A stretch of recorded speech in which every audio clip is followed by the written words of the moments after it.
खान साहब मैं खोसा साहब और इंतज़ार अली हम चारों गए और खान साहब ने देखा दूर से, क्योंकि हॉल बड़ा था, तो खान साहब खड़े हुए और उन्होंने बड़ा भरपूर तरीके से हमें जो है वो वेलकम किया। उन्होंने बड़ा स्पेशली जो है उन्होंने कहा कि आप लोग पहुंच गए हैं। अच्छा, ये मामलात हम देख रहे हैं कि दिन ब दिन आपने कहा कि सख्तियां बढ़ती जा रही हैं, इलेक्शंस भी सर पर हैं, तो कोई खुशखबरी या अच्छी खबर नहीं आ रही पीटीआई के लिए, या मुस्तकबिल करीब में भी आ सकती है कोई ऐसी खबर, या फिर मुश्किलात वैसे ही हैं जू की तू जो पहले थी? जी, इस वक्त हमारे साथ इमरान खान के वकील नईम हैदर पंजोदा साहब मौजूद हैं। नईम हैदर पंजोदा साहब, अभी आपकी खान साहब से मुलाकात हुई है, क्या आप कुछ मुलाकात में डिस्कशन हुई है? क्या इमरान खान से आपकी बातें हुई, गुफ्तगू हुई, और क्या कहना था खान साहब का? देखें, जो खान साहब से मुलाकात हुई उस हवाले से ज़रा मैं बता दूं कि खान साहब से मिले हैं। अदालत लगने से पहले हमारी मुलाकात हुई, क्योंकि खान साहब अदालत के अंदर बैठे हुए थे उस वक्त, जो साइफर केस की समाअत ख़त्म हुई थी। दूसरे जज साहब ने आना था तो हम पहले पहुँच गए। तो खान साहब मैं खोसा साहब और इंतज़ार अली हम चारों गए और खान साहब ने देखा दूर से, क्योंकि हॉल बड़ा था, तो खान साहब खड़े हुए और उन्होंने बड़ा भरपूर तरीके से हमें जो है वो वेलकम किया। उन्होंने बड़ा स्पेशली जो है उन्होंने कहा कि आप लोग पहुंच गए हैं, खुशी का इज़हार किया। और उसके साथ साथ फिर जो समाअत है वो शुरू होने से पहले हमें थोड़ा टाइम मिल गया मुलाकात का। खान साहब का मोराल बड़ा हमेशा की तरह बुलंद था, बड़े माशाल्लाह अच्छे लग रहे थे, प्यारे लग रहे थे, और उनका जो मोराल था वो बुलंद था। उसके बाद अदालत की समाअत हुई। दौरान समाअत खान साहब ने बड़ा जो केस के हवाले से तमाम तफसीलात जो हैं अदालत को खुद जो है वो 2 से 3 मिनट या 4 मिनट उन्होंने खुद अदालत के सामने अपना सारा जो है मौक़िफ़ केस के हवाले से रखा। और जो है केस की समाअत ख़त्म हुई तो दोबारा फिर हम मुलाकात के लिए बैठ गए और केस के हवाले से उन्होंने काफ़ी हमें बताया, और मुल्क के अंदर जो सूरत हाल है वो भी काफ़ी डिस्कस हुई, और उसके साथ साथ फिर मुलाकात जो है वो ख़त्म हुई। तो खान साहब ने, आपने कहा कि अदालत के सामने उन्होंने बातें की, क्या बातें की खान साहब ने खुद जज साहब के सामने, अदालत के सामने?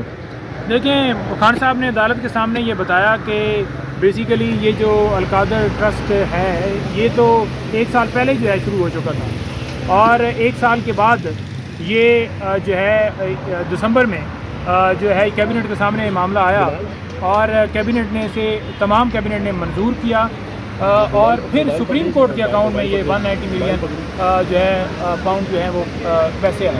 तो उन्होंने ये कहा कि बात ये है कि हमारे मुल्क के अंदर इतनी बड़ी रकम आ रही थी, जो कि देखें ये सुप्रीम कोर्ट का अकाउंट जो है ना वो भी गवर्नमेंट जो है तस्वर किया जाता है, गवर्नमेंट का अकाउंट तस्वर किया जाता है। यूँ नहीं होता कि वो कोई हमारी हुकूमत से बाहर का पैसा है या सुप्रीम कोर्ट कोई गैर मुल्की है वो इस्तेमाल हो सकता है। नंबर 2 उन्होंने बताया कि ये जो खुफिया तरीके से जो सवालात वो क्या कहा जा रहा था कि खुफिया आपने डॉक्यूमेंट सामने पेश किया, तो उसके ऊपर भी बड़ा वाज़ेह तौर पर उन्होंने कहा कि ये उनका आपस में एग्रीमेंट हुआ, क्योंकि NCA और बैरिया का आपस में जो एग्रीमेंट था वो उसको इसी तरह से हमने रखना था। अगर ये कोर्ट ऑफ लॉ में हम लड़ते केस वहाँ पर, तो इस हमारी जब मुशावरत हुई तो बाकायदा तौर पर जो लॉ मिनिस्टर हैं और बाकी सारे ने सब ने ये फैसला किया कि अगर हम लड़ते हैं तो 100 मिलियन जो है इस वक्त हम वेस्ट कर चुके हैं मुकदमात के ऊपर, और अगर 5 साल बाद हम ये साबित ही ना कर पाएँ कि ये केस यानी कि हार जाएँ,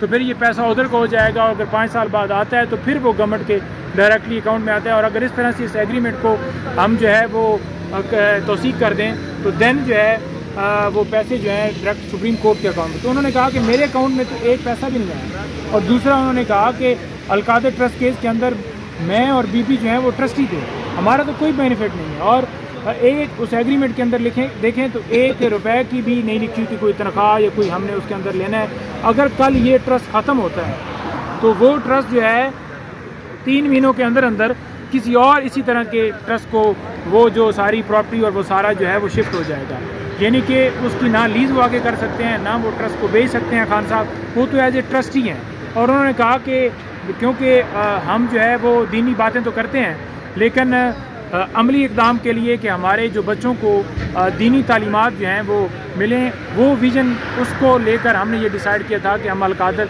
ट्रस्ट जो है यहाँ पर बनाएं जिसमें हमारे बच्चे तालीम हासिल करें। और मलिक रियाज ने कहा कि मैं इसके अंदर जो है वो अतिया करना चाहता हूँ, तो उसने किया। और मलिक रियाज को पहली दफ़ा नहीं कर रहा, मलक रियाज ने और हज़ारों जगहों के ऊपर इसी तरह के काम किए हैं। तो ये कह देना कि इमरान खान ने बेनिफिट लिया है, क्या अलकादर ट्रस्ट से कोई पैसा इमरान खान ले रहा है या ज़मीन उसके नाम पे है? और दूसरे नंबर पर जो 190 मिलियन है, क्या वो जो है इमरान खान के अकाउंट में आया है? अच्छा। तो भी सुप्रीम कोर्ट के अकाउंट में पड़ा है। तो ये बातें खान साहब ने बड़ी वाज़ेह तौर पर बताई और ये भी बताया कि ये बीबी साहिबा को ये, लेकिन बार बार बुलाते हैं, बुला के क्या कहते हैं, एक ही सवाल करते हैं कि आप तनख्वाह लेते हैं, आपने फ़ायदा लिया, आपने एग्रीमेंट कैसे लिया, आपने खुफिया तमाम बातों के हवाले से खान साहब भी बयान दे चुके हैं, वीडियो पे पैगाम भी दे चुके हैं। दस्तावेज़ात उन्होंने कहा कि सारी तो इनके पास हैं, खान साहब ने खुद अदालत से कहा अच्छा। सारी दस्तावेज़ात इनके पास हैं, तो फिर ये क्यों कहते हैं कि दस्तावेज़ात हैं?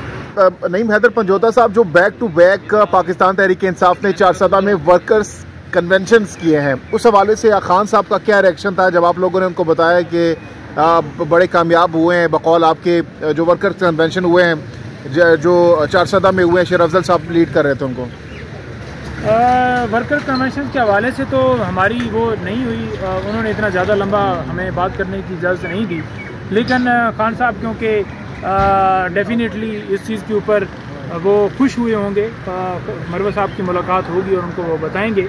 बात ये है ना कि इस वक्त आप कितने लोगों को अंदर रख सकते हैं, कितने लोगों के ऊपर सितम कर सकते हैं, कितने लोगों के ऊपर पाबंदी कर सकते हैं? आपने देखा कि केपी के अंदर जिस तरह से 3 जगहों के ऊपर पहली जगह के ऊपर वो नाकाम किया गया, दूसरी और तीसरी जगह के ऊपर हो गया, और फिर दूसरा जलसा भी आपने देखा कि वो कन्वेंशन को कैसे वो जलसे में तब्दील हो रहा है। और यहाँ पर लोगों को बिरयानियों के लालच, पैसों के लालच देकर लाया जाता है, उसके बावजूद वो आकर कहते हैं कि इमरान खान को हम वोट देंगे। और वो मजमा भी देख लें और वो भी देख लें जो इस वक्त गिरफ्तारियाँ, छापे, अपने ऊपर मुकदमात, सारा कुछ बर्दाश्त करके मैदान में निकल आए हैं। और ये झंडा आप देखिएगा कि पूरे पाकिस्तान के अंदर इसी तरह से निकलेगा, किसी तरह से रोक नहीं सकते इस झंडे को, और आवाम को नहीं रोक सकते। आवाम बल्ले के ऊपर मोहर लगाएगी। बल्ले का निशान जो है इलेक्शन कमीशन ने हमें यकीन दहाई करवाई हुई है, वो अभी तक फैसला नहीं दे रहे, उन्हें फैसला देना चाहिए। बल्ले के अलावा किसी चीज़ के ऊपर मोहर नहीं लगी हुई है। अदा तारड़ से सवाल किया गया प्रोग्राम के अंदर कि जनाब आपका जो डिजिटल आपने एक अकाउंट बनाया हुआ है PMLN डिजिटल कोई ट्विटर के ऊपर, आपने पोलिंग करवाई है तो उसके अंदर तो आप नाकाम हुए हैं। तो उन्होंने कहा जी नहीं, हमारा तो इसके अंदर जो है वो बिल्कुल हम नहीं उसको ऑन करते। भाई आप उसको ऑन नहीं करते, आप एक नया बना के दोबारा करा दें। मेरा चैलेंज है, आप एक नया बनाकर दोबारा करा दें। आप अगर रिज़ल्ट देख लें तो मेरा ख्याल में अगर उस रिज़ल्ट के बाद आप देखें और आप शर्त लगा लें कि जो है या सियासत आपकी नहीं है तो या सियासत हमारी नहीं है, तो फिर नज़र आ जाएगा कि कौन जो है किसको सपोर्ट करता है। फिर मेरा ख्याल में उसके बाद आपको सियासत नहीं करनी चाहिए। अच्छा, ये मामलात हम देख रहे हैं कि दिन ब दिन आपने कहा कि सख्तियाँ बढ़ती जा रही हैं, इलेक्शंस भी सर पर हैं, तो कोई खुशखबरी या अच्छी खबर नहीं आ रही PTI के लिए, या मुस्तकबिल करीब में भी आ सकती है कोई ऐसी खबर, या फिर मुश्किलात वैसे ही हैं जू की तू जो पहले थी? देखें इस वक्त तो मुश्किलात जो हैं जू की तू हैं, लेकिन हम इलेक्शन कमीशन से और सुप्रीम कोर्ट से मुतालबा करते हैं, जब सुप्रीम कोर्ट ने इसके ऊपर स्टैंड ले लिया ना तो फिर इनको भागना मुश्किल हो जाएगा। फिर इंशाल्लाह सुप्रीम कोर्ट है जो इसके अंदर इंटरवीन करे। अदरवाइज़ तो ये अगवा करते हैं और उधर पटके डाले जाते हैं कि बड़ा कुछ तमगा ले लिया है जी अलीम खान ने और इसने।